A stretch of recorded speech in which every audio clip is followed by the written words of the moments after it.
Welcome back here on Bethel University Men's Basketball Media Day. I have been blessed beyond words to be able to meet a lot of great student athletes, coaches, and all goes back to the beginning days when Coach Mike Lightfoot asked me to join be a part of this institution. Special thanks to Coach Lightfoot and Coach Natali through the many, many years being a part of here. And of course, this past year I was inducted along with my wife Tanya into the Bethel Hall of Fame. And one of the things that we've been blessed to do is get to know student athletes, watch them grow up, watch them be impactful in the world, not only in their job, but also impactful in the kingdom and do things for the glory of Christ. And one of those guys is my friend right here. I'm glad to have him back here home, if you will, is Caleb Oetjen, a 2017 grad at Bethel University. It was Bethel College back in those days, yep. If you remember those days. But made himself a great player. Had to play behind the legendary Matt Schaus. But by the time he got to be a senior, was the most dominant player in the Crossroads League, Player of the Year. Now you're back home. You've bounced around from going overseas to play professional basketball. You were at Mount Vernon for a couple seasons doing some grad work. Last year you were in Arizona, and now you're back home in Indiana. Mm-hmm. That's got a nice ring to it. Back home again in Indiana. It does. Welcome home, bud. Thank you. It's good to be here. I appreciate you saying some nice things about me. I think as I've been around young men for 3 or 4 years now on the coaching side of things, you really have a good appreciation for having godly men in your life. And I've been fortunate to, have a good dad and Coach Lightfoot and Coach Natali, and you're one of them as well. And I feel very thankful to have been around you as a player. And like you said, I'm back home and excited to get to work. What was it like when you sat down and you realized that, hey, listen, I'm going to put on that Bethel gear again, but I'm going to do it in a different mindset? Because one thing is when you're competing for a spot, competing to play, that you have that competitive nature, but you also coming in as a coach, that competitive nature is changed in a wide variety of things because you've got to be sometimes to be their best friend. You have to be hard. You're not fighting for a playing spot or a role. So the dynamics are different. So what was it like for Caleb when he walked back in the gymnasium here at Gates Gym and says, I'm home? Yeah, it's a great question. First off, I think it does look different, but you're still competing. I don't go out there and put my body through the same things that I used to. But, you have to sacrifice certain things as a coach as well. And you're competing to be one of the best teams in the Crossroads League, which is a fantastic conference, probably the best conference in the country. And, when I first walked in here, I think I'm still adjusting to what does it feel like?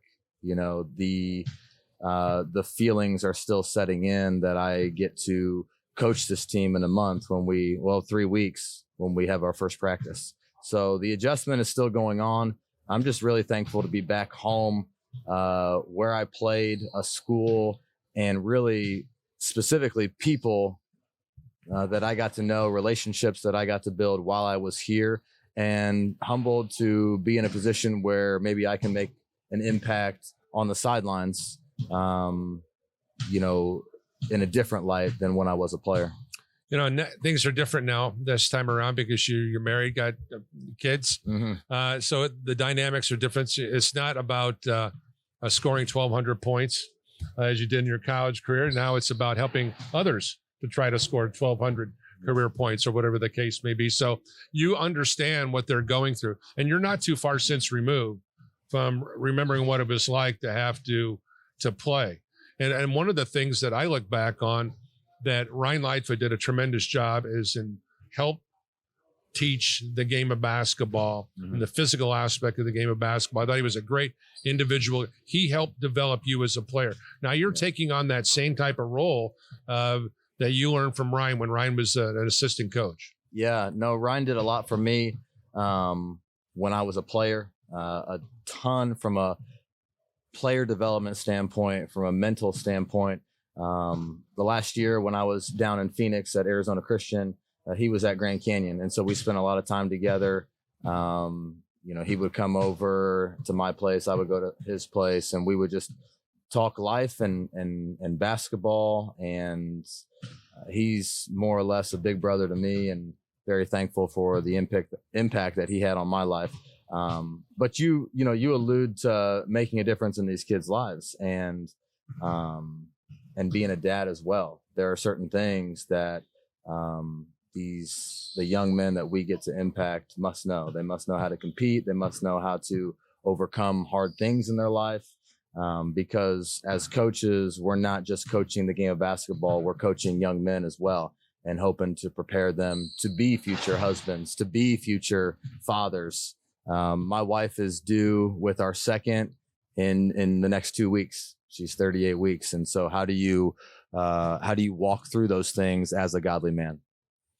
The landscape of this roster, a lot of new faces. Yeah. So chemistry is going to be pivotal. You got to leave your ego at the door when you walk in the gymnasium, but you also have to have that ego to the point where I want the ball. You want a whole bunch of guys who want the ball, but you also have those guys who are willing to do whatever it takes, whether he's the number 12 guy on the roster, or if he's the guy who's coming in, who's averaging 20 points a game, maybe if that is the case. So talk about juggling all the different mindsets, as well as the different personalities that you've met so far. Sure. I'm enjoying getting to know the guys we have. I think we have a special group with a number of different personalities. Obviously, we have guys from all places exactly of the globe. And the beautiful thing about college sports, college basketball, is that each team is different. When I was a freshman, sophomore, junior, senior, each team I was a part of was extremely different. And that process of maturing and coming together as a unit takes time. And our hope as a staff and our prayer is that we look different in a week from now and in a month from now. And obviously we're trending in the right direction as we continue to get to know one another and grow closer to each other, push each other. You talk about roles being defined, the differences, Jay Billis being a star in your role. Each role is different and each piece looks different. And it's a biblical term too, when you talk about the body of Christ and how you have fingers and toes and arms and eyes and ears. And I think at the end of the day, you want guys, and we want to help these guys grow to a spot where they love each other and they're willing to fight like crazy for each other to win and to compete. One of the great links to the past is join the staff this year, and the pilots are going to, I think, are going to be formidable under his tutelage and player development. Caleb Oetjen, our special guest. Once again, don't forget Bethel University men's basketball all season long on Regional Radio Sports. For Caleb Oetjen, for all of us here at Media Day, I'm Paul Condry. God bless you all. Semper Fidelis. Good day, everyone.